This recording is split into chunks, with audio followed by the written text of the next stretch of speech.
प्रधानमंत्री नरेंद्र मोदी ने ग्वालियर के ऐतिहासिक दुर्ग पर स्थित सिंधिया स्कूल के 125वें स्थापना दिवस समारोह में शिरकत की।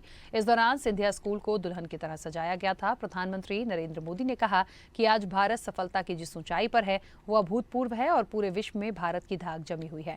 उन्होंने कहा कि 23 अगस्त को भारत चंद्रमा पर वहां पहुंचा जहां अब तक कोई देश नहीं पहुंच पाया था। पीएम मोदी ने बच्चों को संबोधित करते हुए कहा कि ग्वालियर की ये धरती पीढ़ियों को प्रेरित करने वाली है।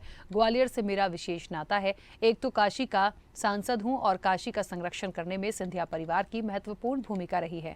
पीएम मोदी ने कहा कि ग्वालियर से मेरा दूसरा नाता है। ज्योतिरादित्य सिंधिया हमारे गुजरात के दामाद हैं, इसलिए मेरा उनसे दूसरा रिश्ता है।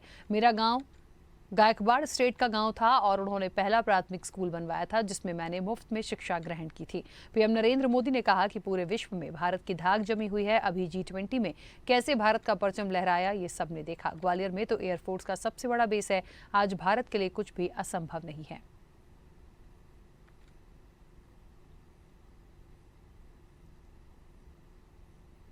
एक साल का सोच रहे हैं तो अनाज बोइए, अगर एक दशक का सोच रहे हैं तो फल वाले पेड़ लगाइए और अगर एक शताब्दी का सोच रहे हैं तो शिक्षा से जुड़ी संस्थाएं बनाइए।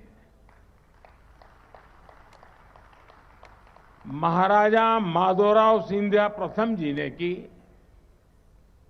उनकी यही सोच तत्कालीन लाभ की नहीं बल्कि आने वाली पीढ़ियों के भविष्य को उज्जवल बनाने की थी।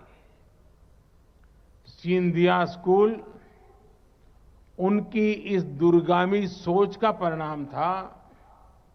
वो जानते थे कि ह्यूमन रिसोर्स की ताकत क्या होती है। बहुत कम लोगों को पता होगा कि माधोराव जी ने जिस भारतीय परिवहन कंपनी की स्थापना की थी वो आज भी दिल्ली में DTC के रूप में चल रही है।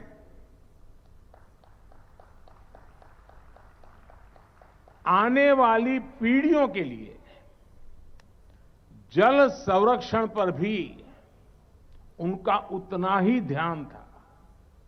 उन्होंने उस कालखंड में पानी के लिए, सिंचाई के लिए एक बहुत बड़ी व्यवस्था बनाई थी। ये जो हरसी डैम है वो 150 वर्ष बाद भी एशिया का सबसे विशाल मिट्टी का बांध है। ये डैम आज भी लोगों के काम आ रहा है। ऐसे ही वीडियोस के लिए लाइक करें, शेयर करें, फॉलो करें। YouTube पर जाकर सब्सक्राइब कर बेल आइकन दबाना ना भूलें और ताजा अपडेट्स के लिए SwadeshLive.com पर जरूर जाएं।